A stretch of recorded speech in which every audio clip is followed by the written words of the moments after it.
And welcome back, and it is the 14th of March, further maths 5 a day, and let's just jump to the first question. Right, what do we have? So sketch the graph of, now this could be a GCSE question, couldn't it? So it's a sketch the graph, and it says clearly show the coordinates of any points of intersection with the x-axis.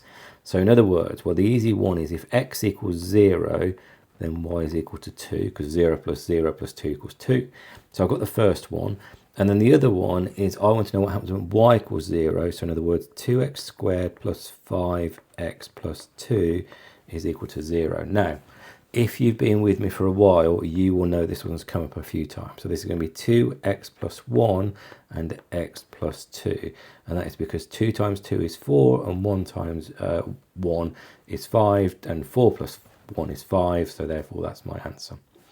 And that equals 0, which means that either to give me 0, x is equal to minus a half, or x is equal to minus 2. Now, tip. Draw the curve first, getting the curve the right way around, and then add the values in. So that's going to be 2, that's going to be minus a half, and that's going to be minus 2. Much easier than trying to draw the points on, then squeeze some rubbish curve in between, which won't do the thing you need it to do. Good question. Next question. Below is a right angle triangle. I'll presume this is the right angle here. Find the possible values of x. Okay. Now, you've seen a few of these, you'll know where this question is going, but let's pretend we don't for a second. Let's carry on.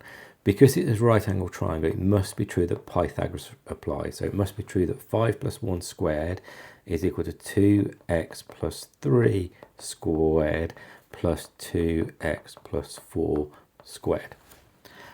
Let's just do some expanding. So 5x plus 1 squared is 25x squared plus 5 times 1 is 5, double it is 10x plus 1 is equal to, well, let's not try and squeeze it in too much. So it's going to be 4x squared plus 2 times 3 is 6, doubled is 12x plus 9.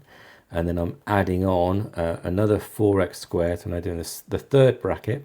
2 times 4 is 8, doubles is 16x, and 4 times 4 is 16. Okay, let's try and tidy this up. I'm going to move everything to the left-hand side. So 25 minus 4 is the same as 25 minus 8, which is 17x squared. 10 minus 12 is minus 2. Minus another 16 is going to give me minus 18x. And then finally, the numbers on their own. So 1 minus 9 is minus 8. Minus another 16 is going to give me minus 24. And that's equal to 0. So in other words, I want to find out which values of x solve that quadratic, and that values of x are the values I'm going to put in here, and then I can find out the possible values that exist. And I know it says values, which means there might be more than one. Right, let's do this. Now, I don't think I can factorise this. I'm not going to try and factorise this. I'm just going to go straight to the quadratic formula. So therefore, x is equal to 18 plus minus the square root of b squared minus 4 times 17 times minus 24. So I'm going to change this minus to a plus here in the middle, because minus 24 makes it a plus, and divide all of that by 2 times a, which is 2 times 17, which is 34. Now I'm just going to write the answers down rather than do the step in between. So that is going to be two answers, 1.83 or minus 0.77. Now, temptation here is just to go, can't have a negative, must be the positive, that's the right answer. I can't do that here. I need to be careful. I need to put the values of x back into here to see if any of them give me a negative number, because if they give me a negative number, that means that therefore it's invalid. Well, actually, we don't literally need to put them in, do we? Because if I look over here at this one, 5 times minus 0.77 is something around like minus 4 or something. Minus 4 plus 1 is still a negative number, so therefore it cannot be that. So to be clear, it's really important. It is not because it's negative, it's because it's negative when I put it back into the different sides. So in other words, my final answer is x is equal to 1.83 only, and that is question done. Final question today.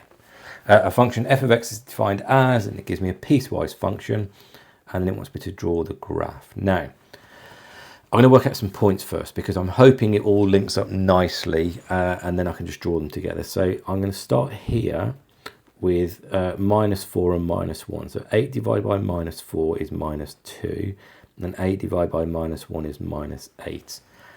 Then think about this here. Well, this is an upside down quadratic, which is shifted down by 7.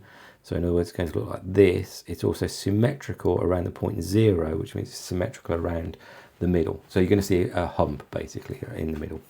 So minus 1 squared is 1, minus 1 minus 7 is minus 8, and 1 squared is 1, and minus 1 minus 7 is minus 8.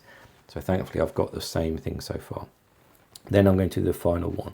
So 4 times 1 is 4, minus 12 is minus 8, so they all join up, which is great. And 4 times 4 is 16, minus 12 is 4. This isn't going to be too bad. This could have been quite horrible, but actually it's not terrible, is it? So let's plot these points. So minus 4 goes to minus 2. Now this won't be super accurate, it'll be okay. Minus 1 goes to minus 8, which is going to be down here. And then I'm just going to delete that floating point there. And then 1 goes to 8, and 0 goes to 7. So I've also worked out the 0 for this one here, because I know it's going to be a hump, an upside down parabola. And then 4 goes to 4 as well. So 4 goes to 4, which is here. Now, if I had a ruler, which I don't, I would then very carefully join these up. If I didn't have a ruler, which I'm not doing, I would also plot these points a bit more carefully. By the way, I think it looks like that. Nice little hump here, and then a straight line. Actually, that's not a straight line, is it? It's a curvy line, so therefore it's going to do this. It looks like that. The whole point of this question will be, do you know what the graph of 8 over x looks like? Do you know what a quadratic looks like? And do you know what a straight line looks like? And then can you just join them up correctly? Actually quite a nice, reasonably tricky question to finish with. Usual thing, let me know how you did. Always interested to know. Do like and subscribe to the video, and I'll see you for the next one. Thanks all.